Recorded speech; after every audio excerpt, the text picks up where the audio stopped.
The torches came at midnight. 20 armed men circled the Montana ranch house. Inside, a pregnant woman stood at the window, shotgun in her trembling hands. Her husband bled from a bullet wound to the shoulder. In the cellar below, a newborn baby and a terrified 10-year-old girl hid in the darkness. Samuel Bridger's voice cut through the winter air. "Surrender the land, Blackwood, or we take it by force, Obese."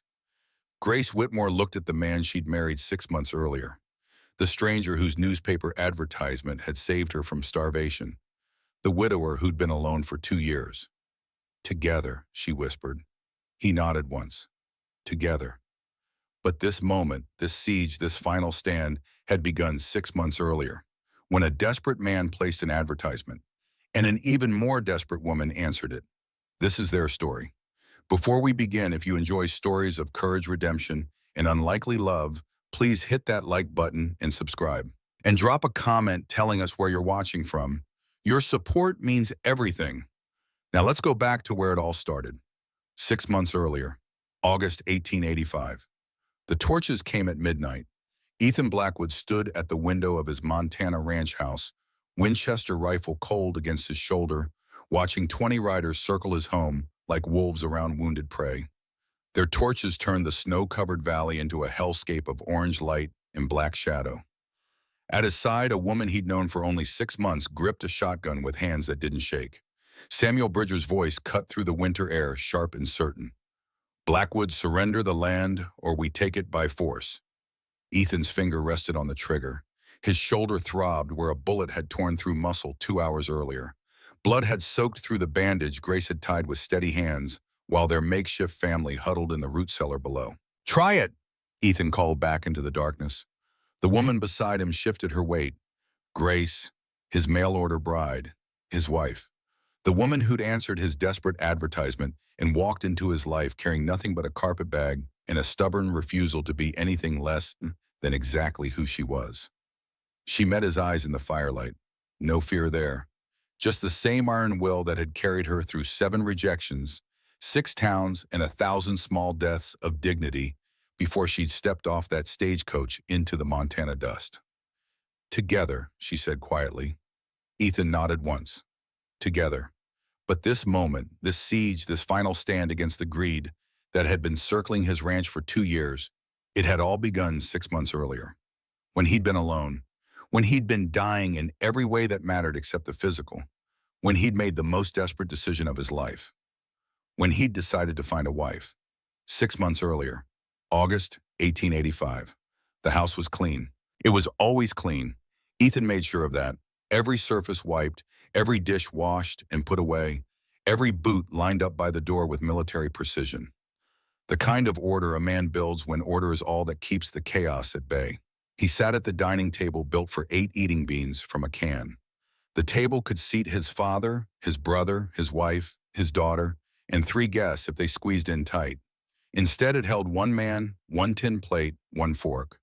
The same configuration it had held for 730 days. 2 years since he'd buried Emma. 2 years since he'd lowered Rose's tiny coffin into the Montana earth beside her mother. 730 dinners alone. The parlor beyond the dining room held Emma's knitting basket exactly where she'd left it. Her book lay on the side table bookmark, still between pages 243 and 244. She'd never know how that story ended. Rose's ragdoll sat in the small rocking chair by the fireplace, glass eyes catching lamplight and throwing it back like accusations. Ethan didn't go into the parlor anymore, or the sewing room, or the upstairs bedroom where Rose had slept. He'd locked that door the day after the funeral and hadn't opened it since. Some rooms in a house become mausoleums. You walk around them. You pretend they don't exist. You tell yourself that keeping everything exactly as it was somehow honors the dead, when really it just means you're too broken to move forward and too stubborn to die. Bootsteps on the porch pulled Ethan from his thoughts. Heavy, confident, the kind of steps a man makes when he wears a badge and thinks it gives him permission. Sheriff Wade didn't bother knocking. He never did. The door opened and the lawman stepped inside, hat in hand expression, carefully arranged into something meant to pass for concern. "Ethan," Wade said. "Got a minute." Ethan set down his fork, waited. Wade took off his hat, turned it in his hands. The gesture looked practiced. Probably was. "Town's worried about you," the sheriff said. "Man living alone this long, it ain't a healthy. People talk. Let them talk.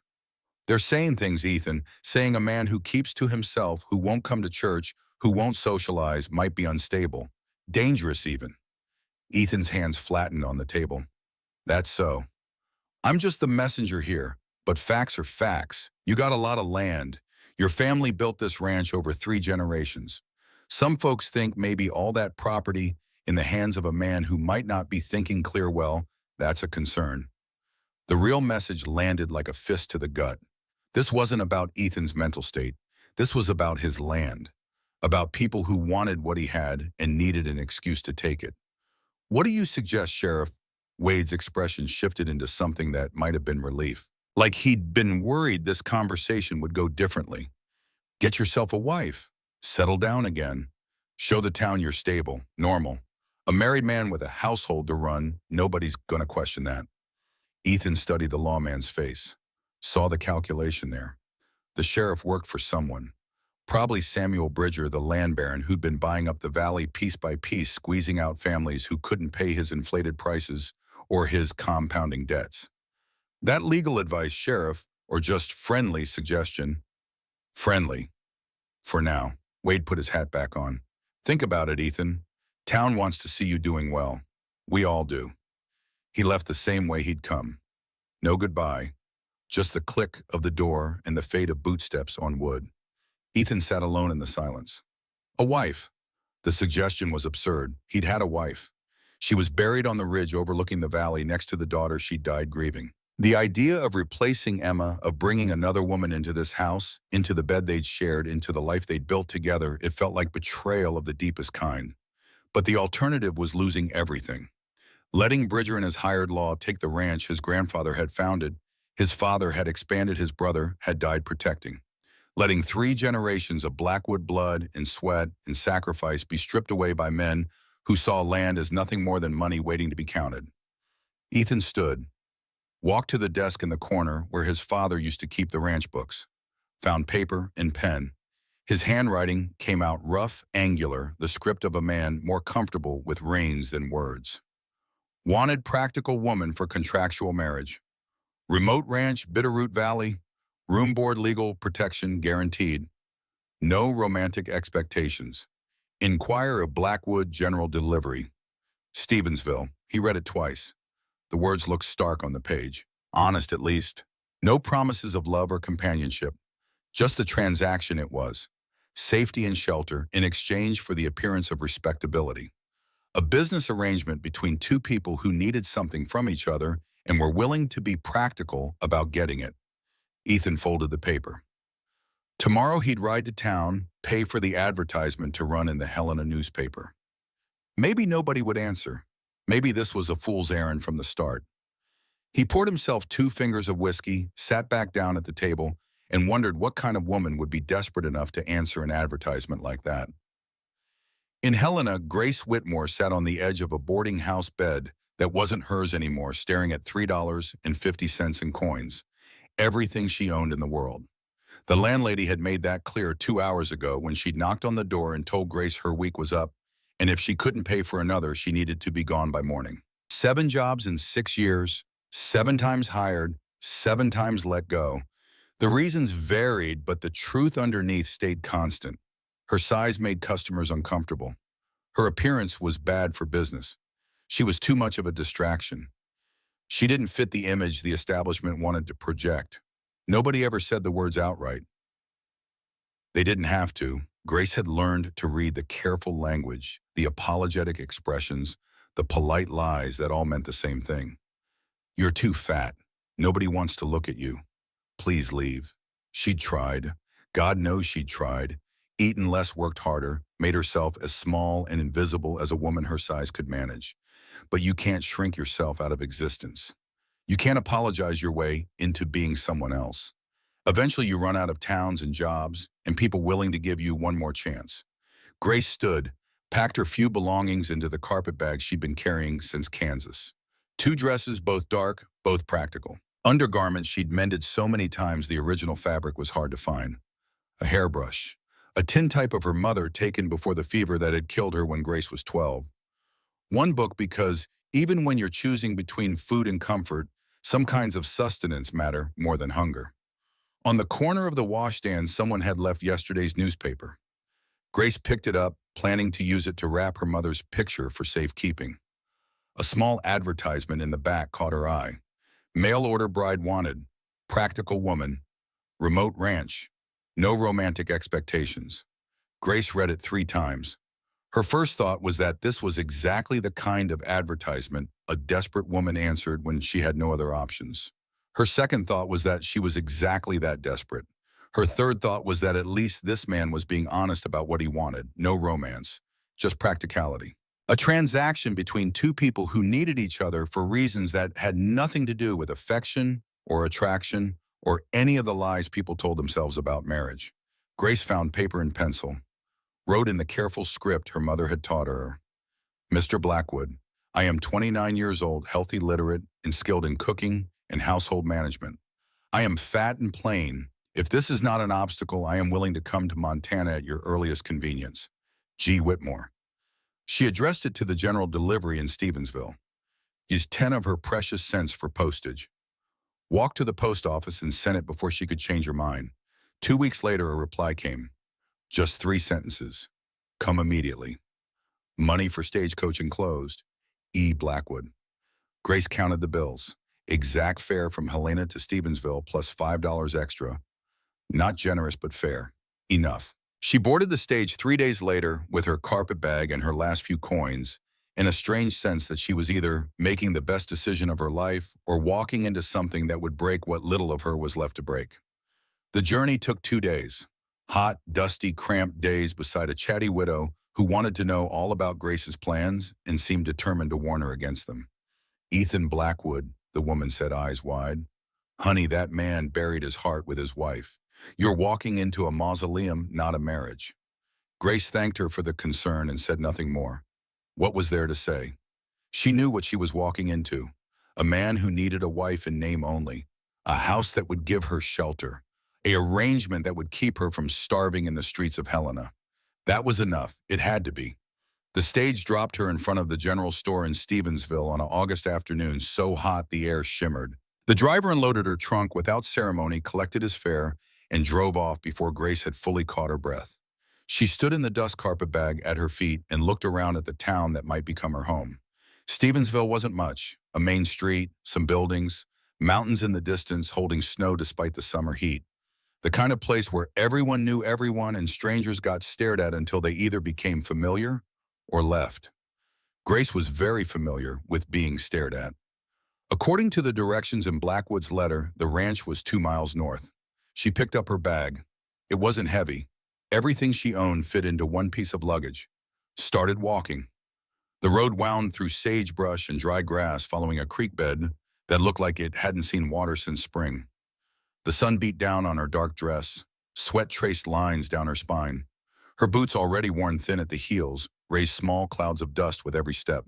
By the time the ranch came into view, Grace's face was flushed and her dress clung to her shoulders, and she was more than ready to arrive. The house surprised her. 2 stories built from logs that had weathered to silver gray. Solid, well-maintained. A wide porch wrapped around the front railings, straight and strong. To the left stood a barn, doors open to darkness inside. Beyond that, a stable chicken coop, several outbuildings. Fence lines stretched in neat parallels, enclosing pastures where cattle grazed in small groups. Everything about the place spoke of work, of care, of someone who took pride in what they'd built. Grace climbed the 3 steps to the porch. The boards didn't creak. She raised her hand to knock. The door opened before her knuckles touched wood. The man who filled the doorway was the largest human being Grace had ever seen. Well over 6 feet, with shoulders that seemed to block out the sun behind her, dark hair worn longer than fashion dictated. A face all hard angles, sharp cheekbones, a jaw that looked carved rather than grown. Eyes the color of storm clouds. A scar ran from his left temple down to his collar, white against tan skin. He wore a work shirt with the sleeves rolled to his elbows, revealing forearms roped with muscle and marked with smaller scars. The kind that came from years of rough work and occasional violence. He looked at her without expression. Didn't speak. Just stood there taking her measure with eyes that gave nothing away. Grace lifted her chin. She'd faced worse judgments than silence. "I'm Grace Whitmore," she said. "I answered your advertisement." His gaze moved from her face down to her bag, then back up. The silence stretched. Somewhere in the barn, a horse whinnied. "You're late," he finally said.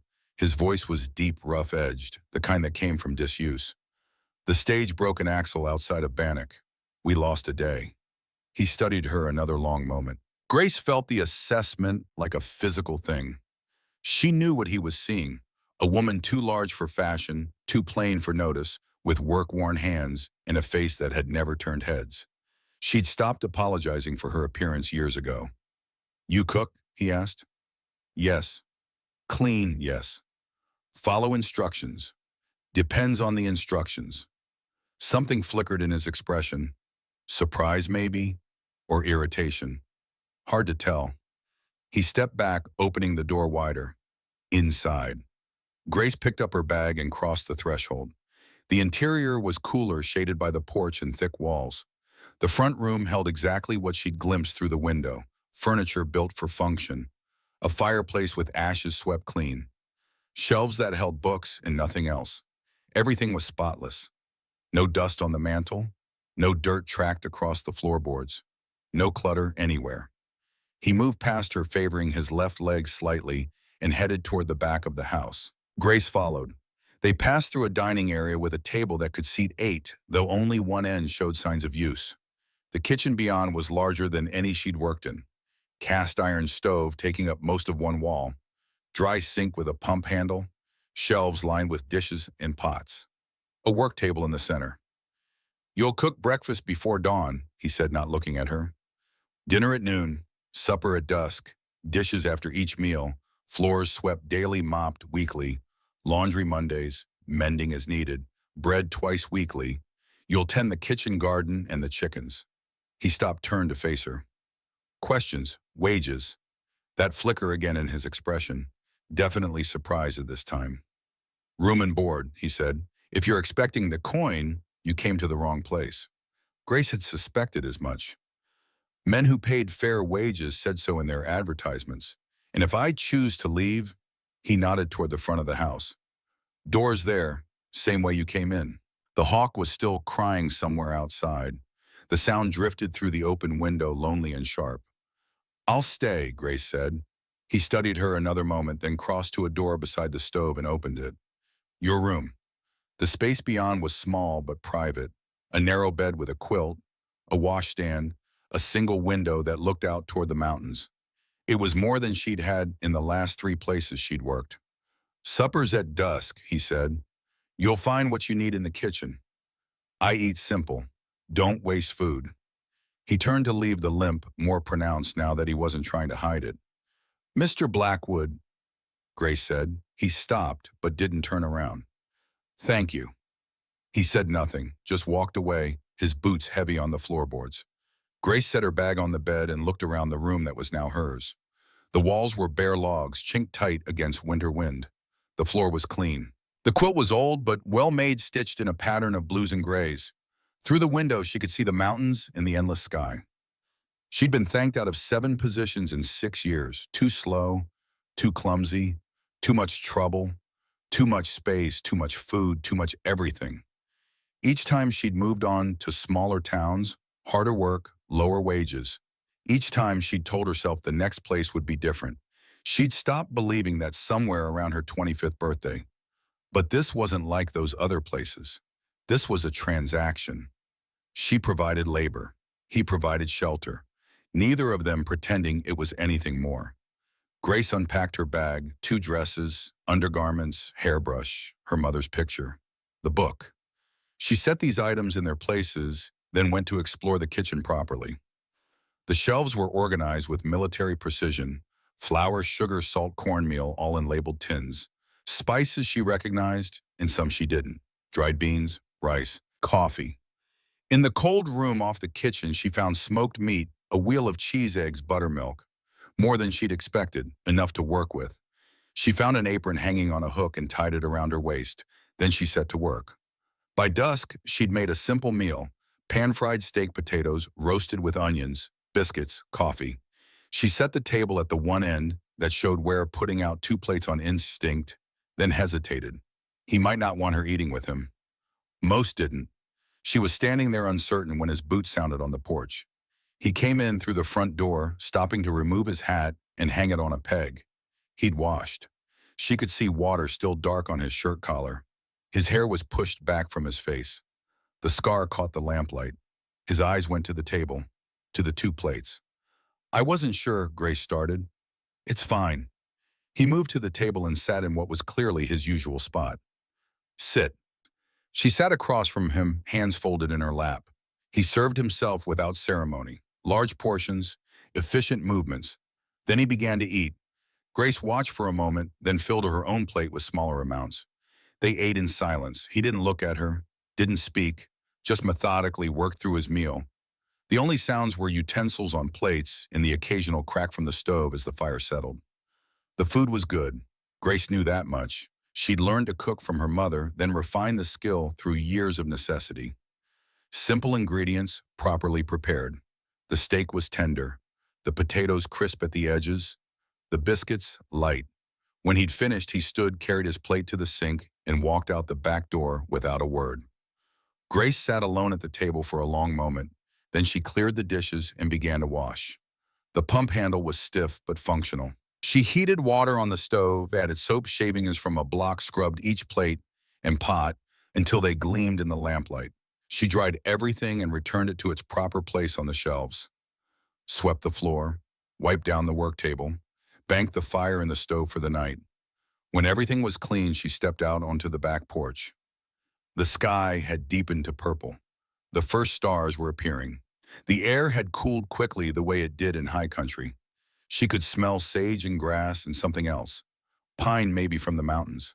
The cattle in the near pasture were dark shapes against darker ground, settling for the night. Ethan Blackwood stood near the barn, looking out toward the valley.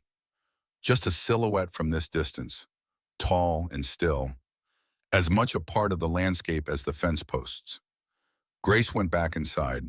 She lit the lamp in her room and sat on the bed. Through the thin walls, she could hear the house settling, small creaks in size. The language of wood and stone. It was a good house, well built, cared for. Everything about the ranch spoke of attention and effort. Someone had put work into this place. She thought about Ethan's face when he had opened the door. The absolute lack of welcome. The assessment in his eyes cold and thorough. The way he'd spoken to her. Not cruel, but not kind either. Just transactional. She'd seen that look before. She knew what it meant. She was here because she was desperate and he needed labor. Nothing more complicated than that. Grace undressed and washed her face in the basin. Then she lay down on the narrow bed and pulled the quilt up to her shoulders. It smelled faintly of cedar, as if it had been stored carefully. Through the window she could see stars now filling the sky, more than she'd ever seen in town. They looked close enough to touch, bright and cold and infinite. She closed her eyes and listened to the silence. Tomorrow would come early. The rooster woke her while the sky was still dark. Grace dressed quickly, braided her hair, and went to the kitchen. She built up the fire in the stove, put coffee on to boil, started bacon in the cast-iron skillet. By the time gray light began to show through the windows, she had biscuits in the oven and eggs ready to fry. Ethan came in when the sun was just touching the mountains. He'd already been working. She could tell by the dust on his pants and the sweat on his shirt despite the morning cool. He washed at the pump, dried his hands on a towel, sat at the table. Grace served him. He ate. She cleaned. He left. The pattern repeated at noon, at dusk. 3 days passed this way. He spoke only to give instructions. The well needed priming. The bread was too dense. Don't leave the chickens out past dark. She listened, adjusted, worked. Her hands grew rough from lye soap and hot water. Her shoulders ached from hauling buckets and scrubbing floors. At night, she fell into bed exhausted and woke before dawn to do it all again. On the fourth morning, she found a rattlesnake coiled on the back porch. Grace froze, bucket in hand. The snake was thick-bodied, patterned in browns and grays, its rattle raised and buzzing. It lay between her and the kitchen door, blocking the only way back inside. She stood very still. The snake's head moved, tracking her, its tongue flicked out to taste the air. Don't move. Ethan's voice came from her left. She didn't turn her head. Couldn't. He moved into her peripheral vision, carrying a shovel. He approached the snake from the side, moving with surprising quiet for a man his size.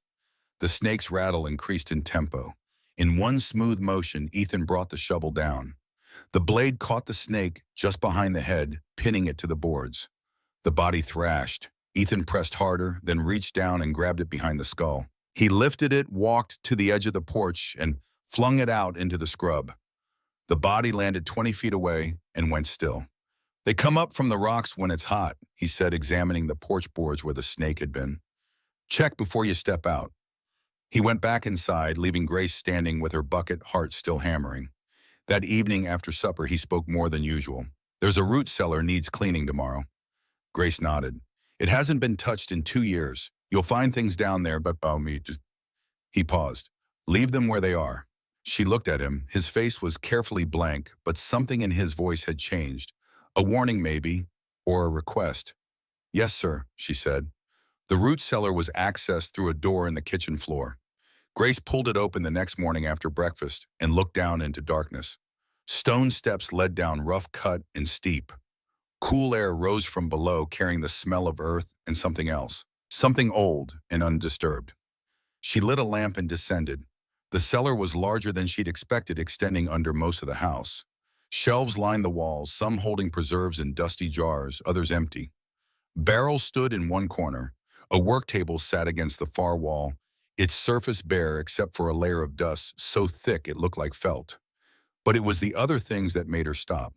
A wooden cradle, small and perfectly made, tucked in the shadows. A woman's shawl hanging from a peg, still bright blue despite the years. A child's shoe, just one, sitting on a shelf at eye level. Grace stood very still, lamp in hand, and understood. This cellar was a grave of another kind, a place where objects had been put away because looking at them hurt too much to bear. She thought about Ethan's words, leave them where they are. She worked carefully, swept the floor, wiped down the shelves that held preserves, organized the barrels. But she didn't touch the cradle, didn't move the shawl, left the shoe exactly where it sat. When she came back up, Ethan was in the kitchen. He looked at her face, then away. It's clean, Grace said quietly. The shelves are ready for this year's canning. He nodded once, didn't ask what she'd seen, didn't explain. The silence stretched between them, different somehow than before. My mother died when I was 12, Grace said. She didn't know why she was speaking. The words just came. Fever took her in 3 days. I kept one of her aprons for years. Couldn't use it, couldn't look at it, couldn't throw it all. Finally left it behind in a boarding house in Missoula. She paused. Sometimes I wish I'd kept it. Sometimes I'm glad it's gone. Ethan's jaw worked. He stared at the wall above her head, his hands gripping the edge of the table. The preserves down there are still good, Grace continued, her voice steady. I'll use them as needed. The shelves can hold this year's harvest. It's a good cellar. Well built. He nodded again. Then he walked out the back door. Grace watched him go. Through the window, she saw him head toward the barn, his limp more pronounced than usual. She went back to work. That night, for the first time, he spoke during supper. You from Montana? Grace looked up, surprised. Kansas originally. Been here 6 years. Family? None living. He cut a piece of steak. Chewed. Swallowed. Why here? Why anywhere? She met his eyes. I ran out of other places. Something flickered in his expression. Not sympathy. She didn't want that. But recognition, maybe. Understanding. This ranch, he said slowly. It's been in my family 30 years. My father built the house. My brother helped him. He paused, his hands still on his utensils. They're both gone now, buried on the ridge above the valley. Grace waited, didn't push. My wife and daughter are with them. The words fell into the space between them like stones into deep water. Simple, heavy, final. I'm sorry, Grace said. He shook his head once, sharp. Don't be, it doesn't change anything. He stood, carried his plate to the sink. Tomorrow I need to ride to the north pasture. I'll be gone most of the day. If anyone comes to the house, you don't open the door. Understood? Yes. He left without another word. Grace sat alone at the table. Outside, the evening was settling in, purple and gold. She thought about the cradle in the cellar, the blue shawl, the single shoe. She thought about a man who'd lived alone in this house for 2 years, keeping everything clean, keeping everything in order, keeping everything exactly as it had been, except for the rooms he couldn't bear to enter. She understood why he'd hired her. Not for company, not for conversation, but for the simple, brutal practicality of survival. Food needed cooking, dishes needed washing. Life continued whether you wanted it to or not. She cleaned the kitchen and went to bed.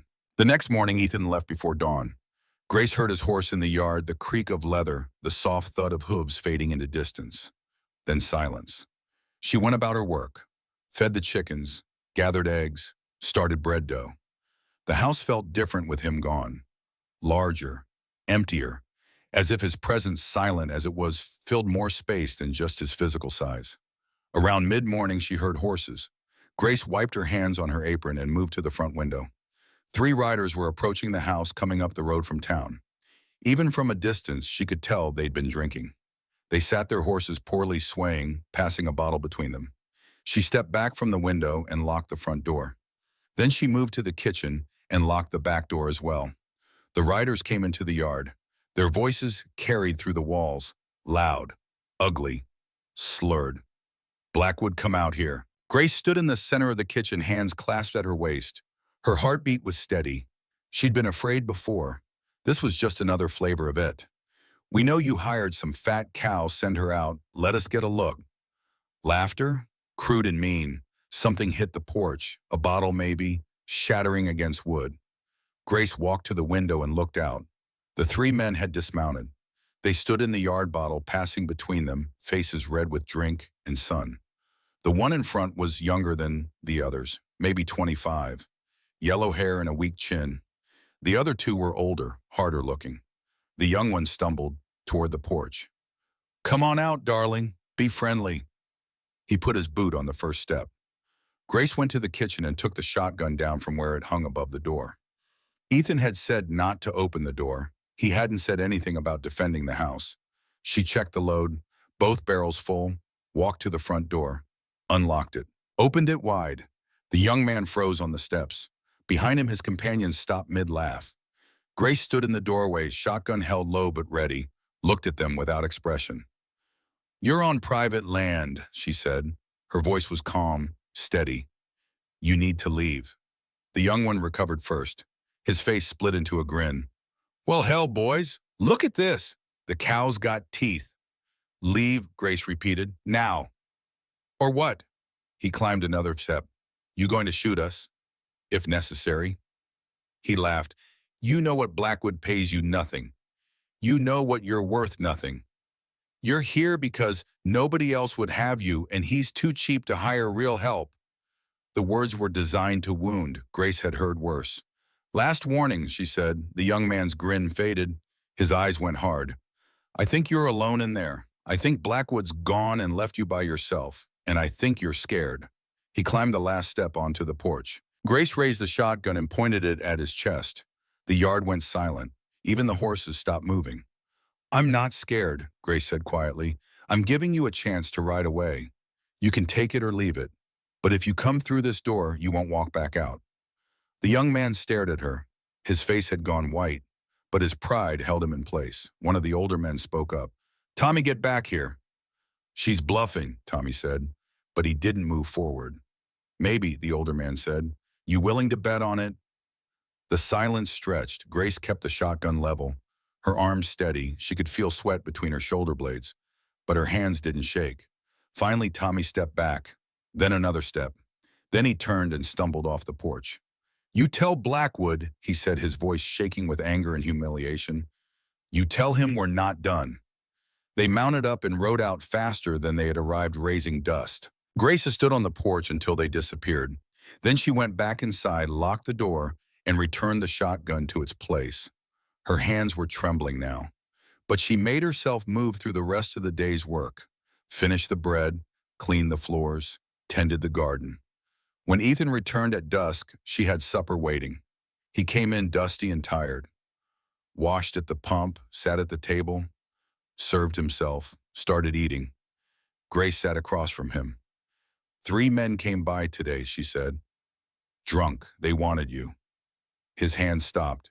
He looked up at her, his face very still. What happened? I asked them to leave. They refused. I showed them the shotgun. They left. They hurt you and swam. No. They touch anything, break anything. One bottle on the porch, I swept it up. He set down his fork carefully. What did they say? Grace met his eyes. Does it matter? His jaw tightened. If they threatened you. They were drunk and stupid. They left. It's done, Madavon. He studied her for a long moment. Something shifted in his expression. Not gratitude exactly, but a kind of reassessment. You know how to use that shotgun? Yes. You ever fire it at a person? Oh, no. But you would have. It wasn't a question. Grace answered anyway. Yes. He nodded slowly. Then he went back to eating. They finished the meal in silence. But when he carried his plate to the sink, he paused beside her chair. You did right, he said quietly. Thank you. Then he walked out, leaving Grace alone with those 2 words. The first kindness he'd offered since she'd arrived. She sat at the table as the evening deepened outside. And for the first time since coming to the ranch, she felt something unfamiliar. Not safety exactly, not belonging, but the possibility of it.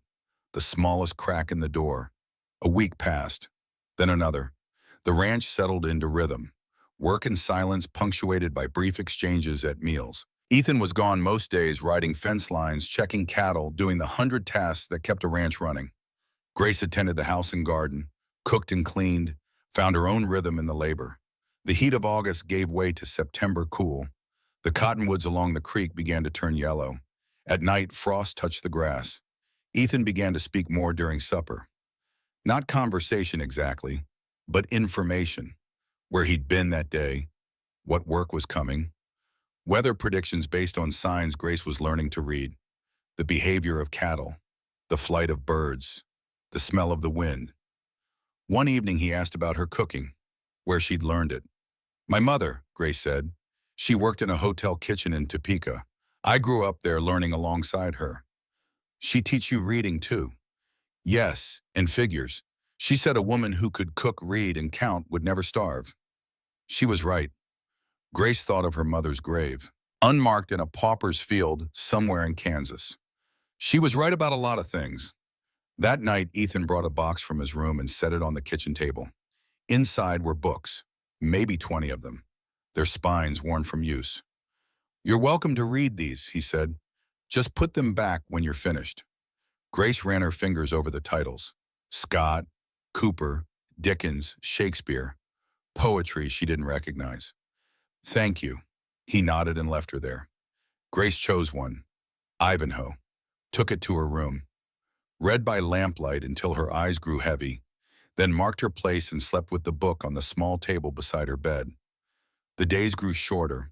Grace helped Ethan harvest the kitchen garden, bringing in squash and potatoes, onions and carrots. They worked side by side in the cool October air, filling baskets, storing everything in the root cellar. Neither of them mentioned the cradle in the shadows, or the blue shawl on its peg. One morning in late October, the first real snow came. Grace woke to a world transformed, white and silent and clean. She stood at her window and watched it fall. Thick flakes drifting down from a gray sky, covering everything. At breakfast, Ethan was quiet, even for him. Storm's coming, he finally said. A big one, I can feel it. He looked at her directly. We need to talk. Grace set down her coffee cup. All right. Winter up here is hard. We'll be snowed in by mid-November, maybe sooner. No way in or out until spring thaw. We'll be alone here for months. He paused. If you want to leave, now's the time. I'll pay your passage to Helena. No questions. Grace thought about Helena, about going back to boarding houses and hiring halls, to being thanked out of positions, to being told she was too much or not enough or wrong somehow in ways she couldn't change. I'll stay, she said. You understand what you're agreeing to 6 months, maybe more. Just you and me. No town, no people, nothing but this ranch and this valley. I understand. He studied her face. searching for something. Why, boy? Grace met his eyes. Because for the first time in 6 years, nobody's told me to leave. Because the work is honest and the house is solid, and I'm tired of running. She paused. And because I think you need help more than you're willing to say. His expression shifted. Surprise, maybe, or something like it. I'm not easy to live with, he said quietly. Neither am I. The ghost of something that might have been a smile touched his mouth, then vanished. All right, then. We'll need to stock up. Tomorrow we ride to town, get what we need before the roads close. The next morning dawned clear and cold. Ethan brought a gentle mare from the barn for Grace already saddled. They rode down the valley toward town, the horse's breath steaming in the crisp air. The trip took 3 hours. The town was more a collection of buildings than anything organized, crouched in a wider part of the valley where 3 trails met: a general store, a saloon, a livery, a few houses, maybe 50 people total, and most of those would leave before winter set in. Ethan tied the horses outside the store and held the door for Grace. Inside, the proprietor looked up from his counter, a thin man with spectacles and careful eyes. Ethan, he nodded, then his gaze shifted to Grace and stayed there, assessing. This your new help? It is. We need winter supplies. They spent an hour gathering goods: flour, sugar, coffee, salt, lamp oil, matches, fabric for Grace to sew, extra ammunition, medicine. Ethan paid in cash, counting out bills with careful precision. As they were loading the supplies onto the horses, a young man came out of the saloon with 2 others. He saw Ethan and stopped. His face darkened. Well, look who came to town, he said loudly. The hermit and his whore. Ethan went very still. Grace put her hand on his arm, feeling the muscles tense under her fingers. Let it go, she said quietly. The young man came closer, emboldened by his audience. Heard she pulled a gun on you, Tommy. That true you let some fat cow threaten you? Grace recognized him, one of the drunk riders who'd come to the ranch. Let it go, she repeated. But she wasn't talking to Tommy. She was talking to Ethan, whose hands had curled into fists. What's the matter, Blackwood? She fight your battles now. Ethan moved faster than Grace would have thought possible. He crossed the space between them in 2 strides and hit Tommy square in the jaw. The younger man went down hard, blood exploding from his mouth. The other 2 moved forward. Ethan turned to face them, and something in his expression made them freeze. Anyone else? His voice was absolutely calm. No one moved. Ethan looked down at Tommy, who was trying to sit up, spitting blood. You come near my ranch again, I won't stop with 1 punch. Understand? Tommy nodded, his face white. Ethan turned back to the horses. He finished loading the supplies, mounted up, looked at Grace. Let's go. They rode out of town without another word. A mile down the trail, Ethan finally spoke. I shouldn't have done that. He had it coming, Grace said. Maybe, but now he'll tell everyone I hit him. Make it worse. Let him. Grace looked at the mountains ahead, still holding their caps of snow. What they think doesn't change what's true. Ethan glanced at her. You really believe that? I have to. They rode the rest of the way in silence, but it was a different kind of silence, less empty, more comfortable, like 2 people who'd started to understand the shape of each other's solitude. That night, the big storm Ethan had predicted rolled in. Grace woke to wind howling around the house, snow driving against the windows. By morning, drifts had piled against the porch, and the world beyond the glass was nothing but white. They were snowed in. Winter had come to the Bitterroot Valley. And somewhere in the warmth of the solid house with the stove burning and coffee on the boil, Grace Whitmore realized she wasn't afraid. She was against all odds and expectations exactly where she needed to be. The storm lasted 3 days. Snow fell without pause, building drifts that reached the porch railing and turned the world into nothing but white and gray. Wind screamed down from the mountains, shaking the house, finding every gap in the chinking to whistle through. Grace kept the stove burning, the kitchen warm, and learned the particular silence that comes when you're cut off from everything but the person sharing your walls. On the morning of the 4th day, she woke to stillness. The wind had stopped. Through her window, sunlight touched new snow, making it shine like scattered diamonds. The sky was impossibly blue, so clear it looked brittle, and the mountains stood sharp against it, their peaks brilliant white. Grace dressed quickly and went to the kitchen. Ethan was already there, pulling on his heavy coat. "I need to check the stock," he said. "Make sure they made it through. Could be gone most of the day. I'll have food ready when you get back." He paused at the door, looking at her with that same assessing gaze she'd seen the day she arrived, but something had shifted in it. Less judgment, more consideration. "You managed 3 days locked in this house without complaint," he said. "Most people can't handle that kind of quiet." "I'm not most people." A corner of his mouth lifted. Not quite a smile, but close. "No, you're not." He went out into the dazzling cold. Grace watched through the window as he waded through snow that came past his knees, heading toward the barn. The cattle would be sheltered in the lee of the buildings, bunched together for warmth. He'd check them, break ice on the water troughs, throw out hay. Hard work in deep snow. She turned back to her own tasks. Bread to bake, floors to sweep, mending to finish. The rhythm of it steadied her, gave structure to days that could otherwise stretch formless and strange. By noon, she had stew simmering and fresh bread cooling on the rack. She was rolling out pie crust, dried apple from the stores in the cellar, when she heard something outside. Not Ethan's heavy boots. Something else. Grace wiped flour from her hands and went to the window. A figure was struggling through the snow toward the house. Small, moving slowly, wrapped in what looked like inadequate clothing for the cold.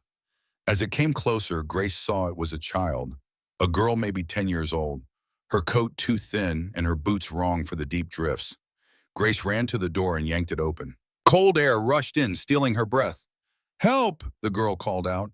Her voice was thin, frightened. "Please help!" Grace didn't hesitate. She grabbed a blanket from the back of a chair and plunged into the snow, pushing through drifts until she reached the child. The girl's face was red from cold, her lips tinged blue. Grace wrapped the blanket around her and half carried, half dragged her back to the house.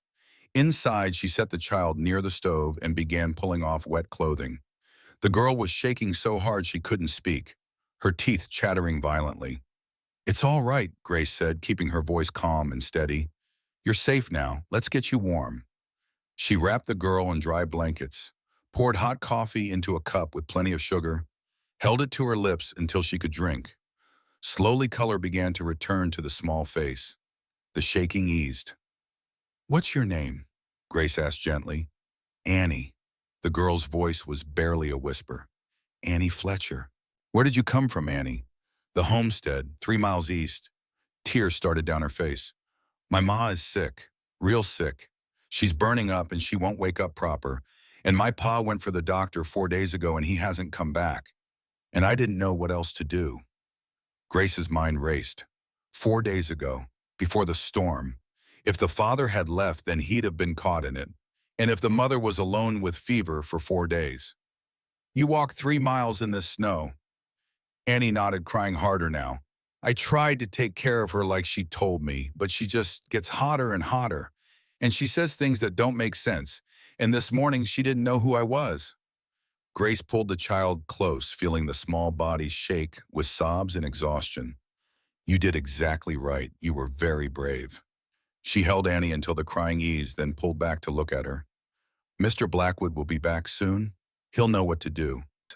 But even as she said it, Grace was already thinking ahead. 3 miles through deep snow to a homestead she'd never seen, for a woman who might already be dead. And what would they find when they got there? What could they even do? She gave Annie more coffee and bread with butter, then settled her in a chair close to the stove with extra blankets. The girl's eyes were already drooping, exhaustion taking over now that she was safe and warm. Ethan came in an hour later, stamping snow from his boots. He saw the child asleep by the stove and stopped. "Who?" "Annie Fletcher, homestead 3 miles east. Her mother sick with fever. Been alone for 4 days. Father left before the storm to fetch a doctor and hasn't returned." Ethan's expression went hard. 4 days with fever. That's bad. "I know." He looked at the window, calculating. 3 miles in snow this deep will take 2 hours minimum. Maybe more.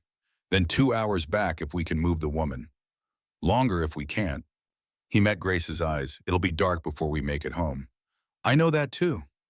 You can't ride in snow this deep. Not safely. Then we'll go slow. He studied her for a long moment. You understand what we might find there? Yes. And you're willing to try anyway. Grace thought of her own mother burning with fever in a rented room in Kansas, dying while Grace held her hand and prayed for help that never came. Yes, Ethan nodded once, sharp. Get dressed warm, layers. We leave in 20 minutes. They prepared quickly and efficiently. Ethan saddled 2 horses, choosing the strongest for the journey.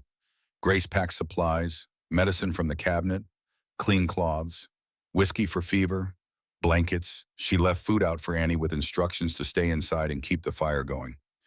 The girl woke briefly when they were ready to leave. You're going to help my mama. We're going to try, Grace said honestly. You stay here and stay warm. We'll be back as soon as we can.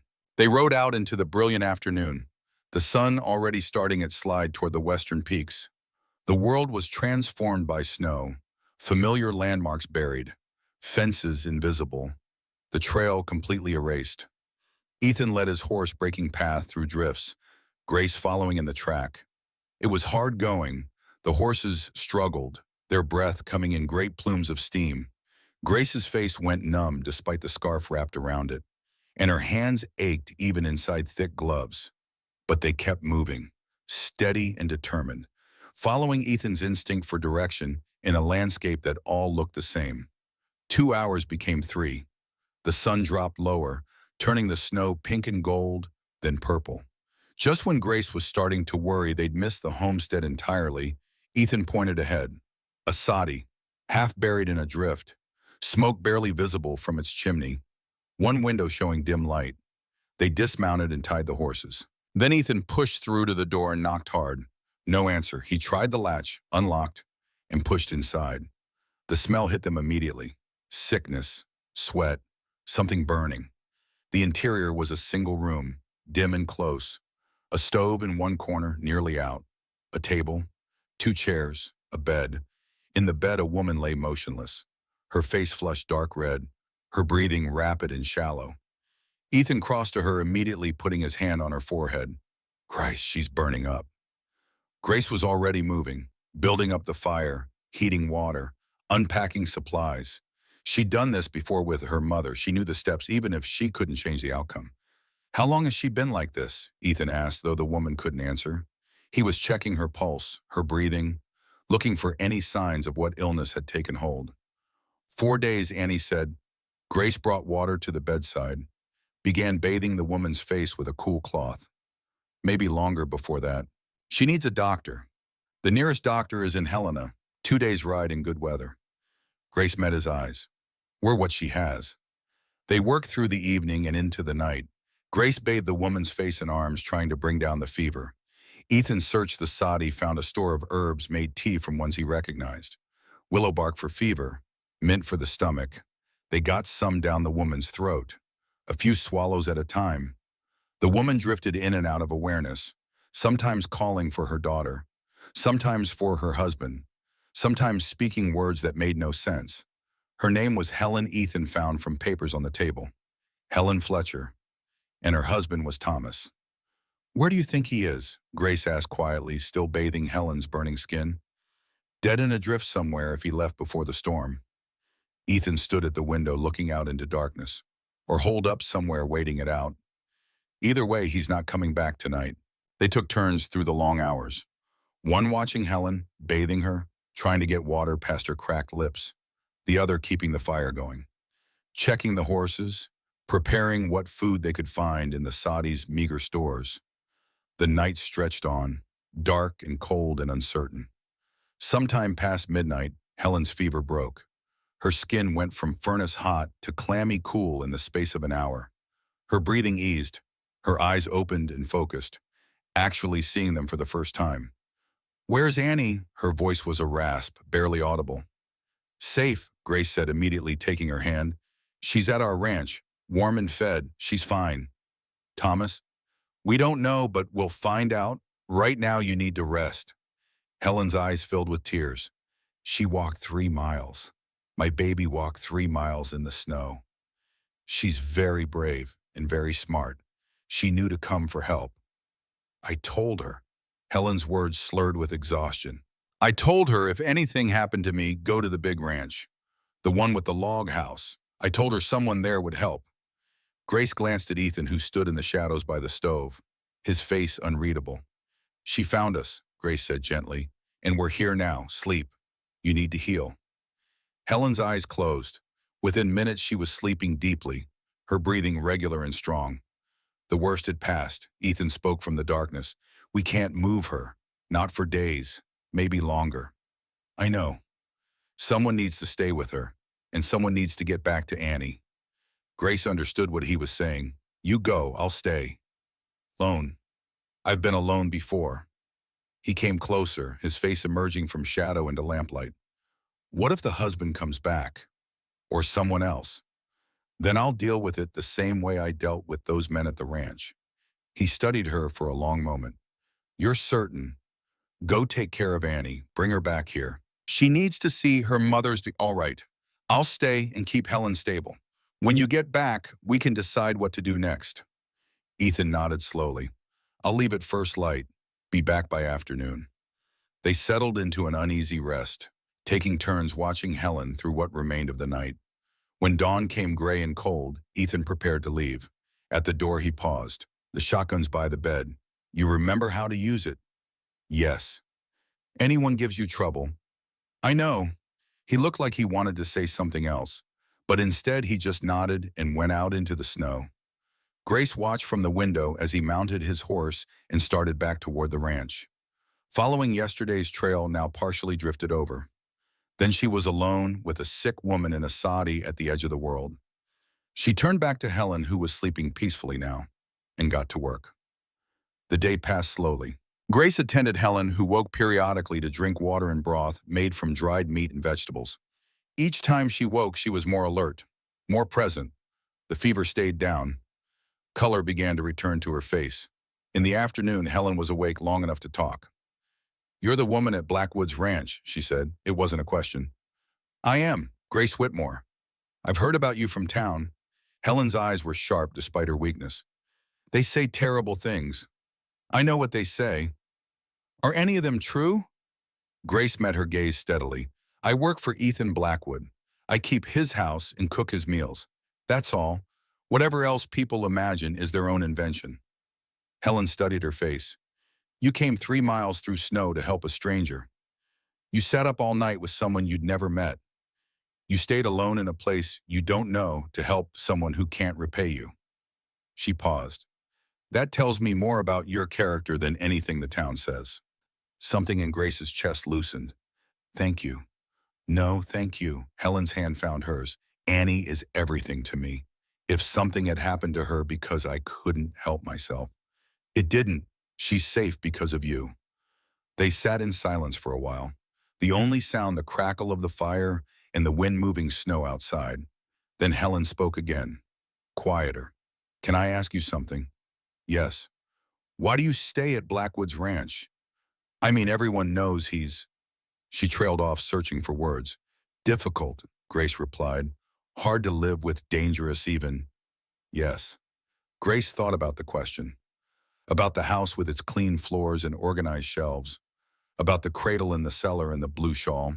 About a man who lived alone because living with others had become impossible after loss broke something inside him. Because he gave me a place when I had nowhere else to go, she said finally. Because the work is honest and the house is solid. Because he doesn't ask me to be anything other than what I am. She paused. And because I understand what it's like to be judged before you're known. To have the world decide your worth before you even speak. Helen squeezed her hand. You're a good woman, Grace Whitmore, whatever they say. Footsteps sounded outside, then voices. Ethan's deep rumble and Annie's higher pitch. Excited and scared at once. The door opened and the child burst in, running to her mother's bedside. Mama. Oh, my baby. Helen pulled Annie close, weeping. My brave, smart girl. Ethan stood in the doorway giving them privacy. Grace joined him there, and they watched the reunion without speaking. The fever stayed down, he asked quietly. Yes, she'll need rest, but I think the worst is past. Good, he looked at her. You did well. So did you. You brought her daughter back safe. Something passed between them then, an understanding, a recognition. They'd worked together toward the same end, trusted each other with difficult tasks, and neither had failed the other. It felt like the beginning of something. That night, they stayed at the Saudi. Ethan slept in a makeshift bed near the door, giving the women and child privacy. Grace made soup from supplies he'd brought, and they ate together. The four of them like a strange, temporary family. Annie talked endlessly, the fear and loneliness of the past days pouring out in stories and questions. Helen held her daughter close, stroking her hair, clearly drinking in the sight and sound of her. Grace cleaned up after the meal and listened to them, feeling something ache in her chest, something she'd thought long dead. The next morning, Thomas Fletcher returned. He came stumbling through the snow, half frozen, delirious from exposure. Ethan heard the horse first and went out with the shotgun, then called for help when he saw the man collapse in the yard. They brought him inside, got him warm, poured whiskey and hot coffee down his throat. The story came out in pieces. He'd made it to the next town before the storm hit, found the doctor, started back, got lost in the whiteout, spent 3 days in a cave, rationing the little food he had, waiting for a break in the weather, nearly died twice. Finally made it out when the storm passed, followed his own trail home. Helen wept when she saw him. Annie climbed into his lap despite the smell of smoke and unwashed body. And Thomas Fletcher, learning what his daughter had done, what strangers had done to save his wife, broke down completely. "I don't know how to repay you," he said to Ethan and Grace. "I've got nothing to give." "You owe us nothing," Ethan said. "Just take care of your family." But Thomas shook his head. "No, a debt like this, it doesn't disappear because you say words. I'll remember this, and I'll pay it forward when I can." They left the Fletchers to their reunion and started back toward the ranch. The sun was high, the snow brilliant, and the horses made better time following the packed trail. They rode in comfortable silence, Grace on the gentle mare, Ethan on his big gelding, moving through a world that looked scrubbed clean. Halfway home, Ethan spoke. "You were right to stay with her." Grace looked at him surprised. "You thought I shouldn't?" "I thought it was dangerous. A woman alone in an unfamiliar place with no help if something went wrong." He was quiet a moment. "But you knew what you were doing. You kept your head. You made the right choices." "So did you. Taking care of Annie, bringing her back to her mother." He shook his head slightly. "I forgot how to do that. Take care of children. It's been a long time." The words hung between them, heavy with meaning. Grace thought of the single shoe in the cellar. "How old was she?" she asked gently. "Your daughter." Ethan's hands tightened on the reins. For a long moment, Grace thought he wouldn't answer. Then quietly, 5. Her name was Rose. She had her mother's eyes and her grandmother's laugh. She loved horses and hated baths and could recite every star in the sky her grandfather taught her. His voice went rough. "Fever took her in 2 days, same one that took my wife a week later. I couldn't save either of them." "I'm sorry." "Everyone's sorry. It doesn't change anything." "No," Grace agreed. "It doesn't. But saying it matters anyway, because it means someone witnessed your loss. Someone acknowledged it happened. That's not nothing." He glanced at her, something shifting in his expression. "You talk like someone who knows." "I do know. I held my mother's hand while she died. Watched her burn with fever I couldn't break. Buried her in a field with strangers and walked away with nothing but her memory." Grace kept her eyes on the trail ahead. "Grief doesn't teach you how to let go. It just teaches you how to carry weight you didn't ask for." They rode on. The mountains watched them, eternal and indifferent. The sky stretched overhead, impossibly vast. "Why did you really stay?" Ethan asked. "At the Saudi, the truth." Grace considered the question. "Because I couldn't save my mother, but maybe I could save someone else's. Maybe I could keep Annie from feeling what I felt. Standing alone at a grave knowing you were the only one left." She paused. "And because you trusted me to do it. That mattered. You could have died there. If someone had come. If Helen had taken a turn." "I know. I went anyway." She looked at him directly. "Because some things are worth the risk, even if you can't explain why." They were nearly to the ranch now.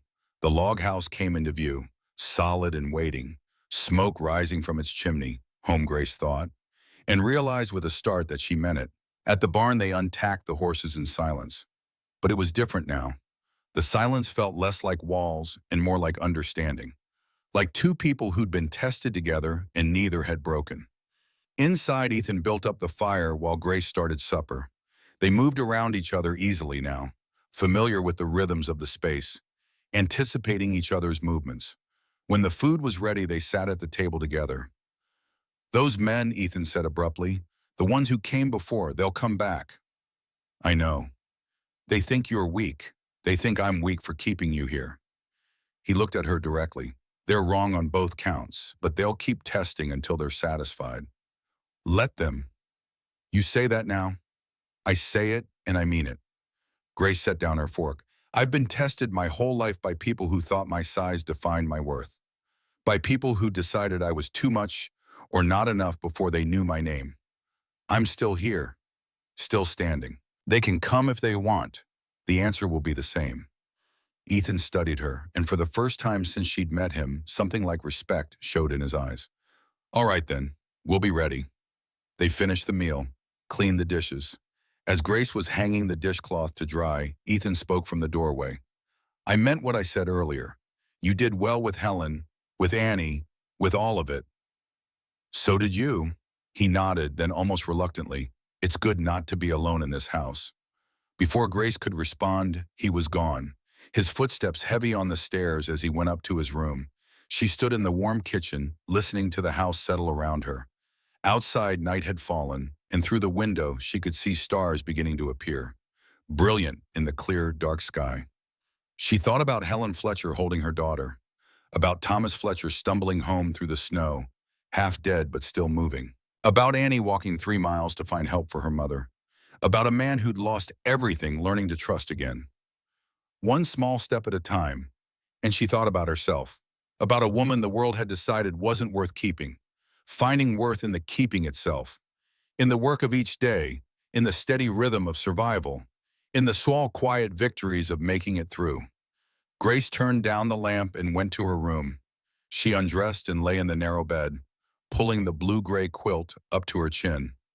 Outside, the wind was rising again, promising more snow, more winter, more long, dark nights ahead. But inside these walls, she was warm. She was fed. She had work to do and a place to do it.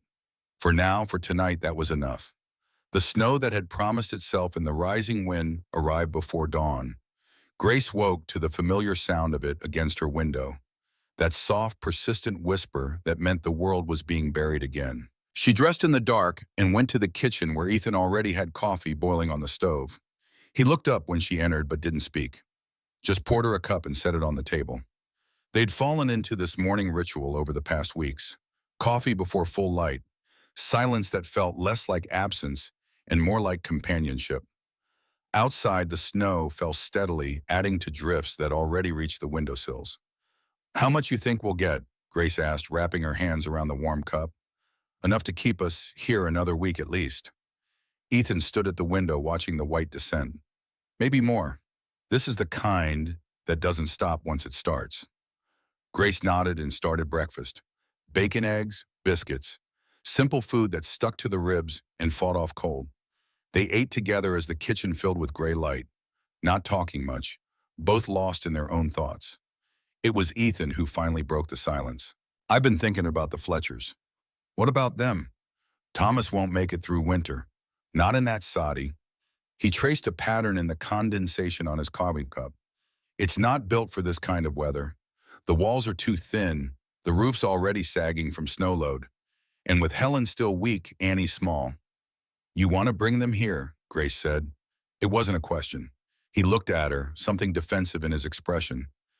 "It's a practical decision. They need shelter. We have space, that's all." But Grace saw past the gruff words to what lay beneath. A man who'd spent 2 years alone in a house built for a family, who'd put a cradle in the cellar because he couldn't bear to look at it, but couldn't bear to let it go either. A man learning slowly and painfully that isolation wasn't the same as safety. "It makes sense," she said carefully, "but it changes things, for both of us." "I know. The house will be different, louder, less." Well, she searched for the right word. less contained. I know that too. He met her eyes.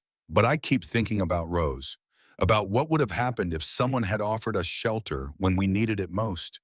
If someone had seen us struggling and just, he stopped, his jaw working. I can't let them die in that soddy when we have room here. I can't. Grace reached across the table and put her hand over his. The gesture surprised them both. It was the first time she'd touched him deliberately, outside of passing things or working side by side. His hand was rough, calloused, warm under hers. Then we'll bring them here, she said, as soon as the weather breaks. He looked down at their hands, then back up at her face. Something shifted in his expression. Gratitude maybe, or relief, or something harder to name. You're sure? Yes. It'll mean more work for you, more cooking, more cleaning, a child in the house. Ethan. She squeezed his hand once, then withdrew. I said yes, I meant it. He nodded slowly, and some of the tension left his shoulders. They finished breakfast in silence. But it felt different now, charged with possibility, with the strange fear and hope that comes from opening a closed door. The storm lasted 5 days. Snow piled against the north wall of the house until it was buried halfway to the second story. Wind howled and shrieked, finding every crack, every gap, making the whole structure groan and creak. Grace and Ethan moved through their routines, working together to keep the livestock alive, the house warm, themselves fed. They didn't talk much about the decision to bring the Fletchers to the ranch, but it hung between them, shaping their preparations. On the 6th day, the sky cleared. Ethan left at first light, riding toward the Fletcher homestead with a pack horse and extra blankets. Grace watched him disappear into the white landscape, then turned back to the house and began preparing rooms that hadn't been used in years. The door at the top of the stairs had been closed since she'd arrived. Grace had never asked what lay behind it, and Ethan had never offered. But now she climbed to the second floor and stood before it, her hand on the latch, her heart beating hard. She opened it slowly. The room beyond was a child's bedroom, a small bed with a faded quilt, a wooden rocking horse in one corner, shelves that held carved animals and rag dolls. Everything was covered in dust, frozen in time, exactly as it had been left 2 years ago. Grace stood in the doorway for a long moment, feeling the weight of grief that permeated the space. Then she went downstairs, got cleaning supplies, and returned. She worked methodically, wiping down surfaces, shaking out the quilt, sweeping the floor. She didn't move the toys or rearrange anything, just cleaned around them, honored them with care. When she was finished, the room looked ready for a child again, ready to be lived in rather than enshrined. The room next to it was larger, clearly meant for adults. The bed was stripped, the washstand empty, but the furniture was solid and well made. Grace made up the bed with fresh linens, put towels on the washstand, opened the window a crack to air out the mustiness. By the time she heard horses in the yard, both rooms were ready. She went downstairs to find Ethan helping Helen down from the pack horse. The woman looked better than when Grace had last seen her. Color in her face, strength in her movements, but still fragile, still recovering. Thomas came next, carrying Annie, who had her face buried in his shoulder. Grace boy, Helen's face broke into a smile. Ethan said you'd agreed to this madness. It's not madness, it's winter. Grace held the door wide. Come in, get warm. They brought the family inside, settled them by the stove with hot coffee and food. Over the next few days, Annie gradually emerged from her shyness, her eyes growing wide as she took in the house. So much larger than the soddy, so much warmer and safer. When Grace showed them upstairs to their rooms, Helen actually cried. I can't believe. She touched the clean quilt, the fresh towels. We don't deserve this. You deserve shelter, Grace said firmly. You deserve safety. The rest doesn't matter. That night, they all ate together at the big table. It was strange and awkward at first. Too many people, too much noise after months of quiet. Annie chattered excitedly, asking questions faster than anyone could answer. Thomas and Ethan talked in low tones about the stock and the weather. Helen helped Grace in the kitchen despite protests that she should rest. But as the evening wore on, the strangeness eased into something else. something that felt almost like family, or at least like the shape of it. When Annie fell asleep in her chair, Thomas carried her upstairs with such tenderness that Grace had to look away. When Helen squeezed her hand and whispered thank you one more time, Grace squeezed back and meant it. After the Fletchers had gone to bed, Grace and Ethan cleaned the kitchen together.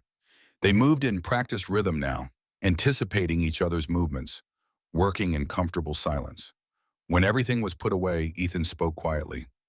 The room, Rose's room, you cleaned it. Yes, I hope that was all right. It was. It needed doing. I couldn't. He stopped, his hands gripping the edge of the table. I couldn't go in there. Haven't been able to since, I know. Grace dried the last dish and hung the towel. But Annie needed a room, and it seemed wrong to let it stay empty forever, not when it was built to hold a child. He looked at her for a long moment, his eyes bright in the lamplight. You're right, it was built for that. He paused. Thank you. You already thanked me. I'll probably thank you several more before this is done. A ghost of a smile touched his mouth. You might as well get used to it. The next few days were chaos compared to the quiet rhythm Grace and Ethan had established. Annie was everywhere at once, fascinated by the kitchen, the books on the shelves, the view from every window. She peppered Grace with questions while she cooked, helped feed the chickens even though the snow came up to her waist, begged Ethan for stories about the ranch and the mountains and the cattle. Helen recovered her strength gradually, helping with cooking and mending, her presence bringing a different energy to the house. She had an easy laugh and a sharp wit, and Grace found herself relaxing in ways she hadn't in years. It had been so long since she'd had female companionship, someone to talk to about the small things and the large ones. Thomas worked alongside Ethan, learning the rhythms of the ranch, proving himself useful despite his unfamiliarity with cattle. The two men developed a cautious friendship built on shared labor and few words, the kind that suited them both. But underneath the daily routine, tension was building. The town hadn't forgotten about Ethan Blackwood and his hired woman. And having the Fletchers at the ranch only added fuel to speculation and judgment. The first sign came 3 weeks after the Fletchers arrived. A rider appeared on the ridge above the valley, just sitting there on his horse, watching the ranch. When Ethan rode out to confront him, the man turned and left, but his presence felt like a warning. The second sign came a week later. Ethan returned from checking fence lines to find nails scattered in the trail, deliberately placed to lame horses. He gathered them up, his face grim, and said nothing about it to the women. But Grace saw the nails in his pocket and understood. The third sign was more direct. It was late February. The worst of winter theoretically passed, but the cold still fierce. Ethan had ridden to the north pasture early, leaving Thomas to work on a harness that needed mending. Grace was in the kitchen with Helen and Annie when they heard horses. 4 riders this time, not the drunk young men from before, but older men, harder men, led by someone Grace didn't recognize. They rode into the yard like they owned it, didn't bother tying their horses, just dismounted and walked toward the house with purpose. Helen saw them first. Her face went pale. That's Samuel Bridger. He owns half the valley. She grabbed Annie and pulled her close. He's trouble. Grace went to the door before they could knock. She opened it wide enough to show herself, but not wide enough to invite entry. Can I help you, gentlemen? Samuel Bridger was 50-some, well-dressed for a rancher, with cold eyes and a mouth that smiled without warmth. We're here to see Ethan Blackwood. He's not here. Then we'll wait. No, Grace said calmly. You won't. You can come back when he's here. Or you can state your business to me and I'll pass it along. Bridger's smile widened, showing teeth. You must be the famous Grace Whitmore. Heard a lot about you. I'm sure you have. Your business. Just a friendly visit. Wanted to check on our neighbors. His eyes went past her into the house. Heard Blackwood took in the Fletcher family. That true? Yes. Interesting. Bridger rocked back on his heels. Man lives alone for 2 years. Won't talk to anybody, won't come to town. Then suddenly he's got a house full of people. Makes you wonder. Wonder what changed? What made him so sociable all of a sudden? His eyes raked over Grace, deliberate and insulting. Or maybe it's not him who changed. Maybe he's just following orders now. Grace kept her voice level. Mr. Blackwood makes his own decisions. Always has. If you have actual business with him, come back when he's here. If you don't, you're done now. One of the men behind Bridger laughed. She's got fire. I'll give her that. Fire doesn't keep you warm if there's nothing backing it up, Bridger said. He looked at Grace directly. You should know something, Miss Whitmore. This valley takes care of its own. We don't like outsiders coming in, stirring things up, causing trouble. I haven't caused any trouble. Haven't you? He gestured toward the house. You're living here unmarried with a man. You've got a family under this roof who should be making their own way. He paused, choosing his words. You're disrupting the natural order of things. Behind Grace, Helen appeared with the shotgun. She didn't point it at anyone, just held it in a way that showed she knew how to use it. The natural order, Helen said quietly, says that neighbors help neighbors, that people don't let each other die in the cold, that children matter more than judgment. She met Bridger's eyes. If that's disrupted, maybe your natural order needed disrupting. Bridger's face hardened. You want to be careful, Helen Fletcher. People who defend the wrong side often end up regretting it. Is that a threat? Thomas appeared from the barn, hammer in hand. It's a fact. Bridger stepped back. Looking at all of them with something like disgust. You're all making choices here. Choices have consequences. Just remember that when those consequences come calling. He turned and walked back to his horse. His men followed, mounting up with deliberate slowness, making sure their presence was felt. As they rode out, Bridger called back over his shoulder. Tell Blackwood we came by. Tell him the valley's watching. Tell him he needs to decide if he's with us or against us. They disappeared over the ridge, leaving silence in their wake. Grace closed the door and leaned against it, her heart pounding. Helen set the shotgun down carefully, her hands shaking. Thomas pulled Annie close. What did he mean? Annie asked in a small voice. What consequences? Nothing, Thomas said firmly. He's just trying to scare us. But the adults exchanged looks that said they all knew better. This was more than intimidation. This was a line being drawn, a choice being forced. When Ethan returned at dusk, they told him everything. He listened without expression, his face getting harder and harder. When they finished, he stood at the window for a long time, looking out at the darkening valley. I should have expected this, he said finally. Bridger's been trying to buy me out for years, wants this land for his own operation. When I wouldn't sell, he started making things difficult. Small things at first, disputes over water rights, accusations about my cattle straying onto his land. He turned to face them. He thought isolation would break me, make me desperate enough to sell cheap. But instead, I just stayed here, kept working, didn't give him what he wanted. And now, Grace asked, now he's angry, and he's got an excuse to act on it. Ethan's jaw tightened. You, the Fletchers. He can frame this as protecting the valley's morals, keeping undesirables out. Meanwhile, he's just clearing obstacles to getting what he wants. What does he want? Helen asked. Everything. This whole valley eventually for him. My ranch is the biggest parcel left that he doesn't control. Ethan moved to the table and sat heavily. If he can't buy me out, he'll try to drive me out. And if that doesn't work, he stopped. He'll do worse, Thomas finished quietly. They sat in heavy silence. Outside, night had fallen completely, and through the windows they could see lantern light in a distant house on the ridge. Bridger's place, watching them like a malevolent eye. Annie spoke into the quiet. Are we in danger? The adults hesitated, unsure how to answer. It was Ethan who finally spoke, looking directly at the child with something like respect.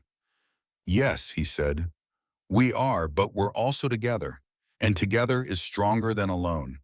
He glanced at each of them. I won't force you to stay. If you want to leave, I'll help you. No judgment. But if you stay, you need to know what you're choosing. We stay, Thomas said immediately. Helen. Ethan looked at her. You have Annie to think about. Helen's hand found her daughter's head, stroking her hair. My daughter needs to see that you don't run from bullies, that some things are worth standing for. She met his eyes. We stay. Ethan nodded, then turned to Grace. You've already had more thrown at you than anyone should bear. If you want out. No, Grace's voice was firm. I'm not going anywhere.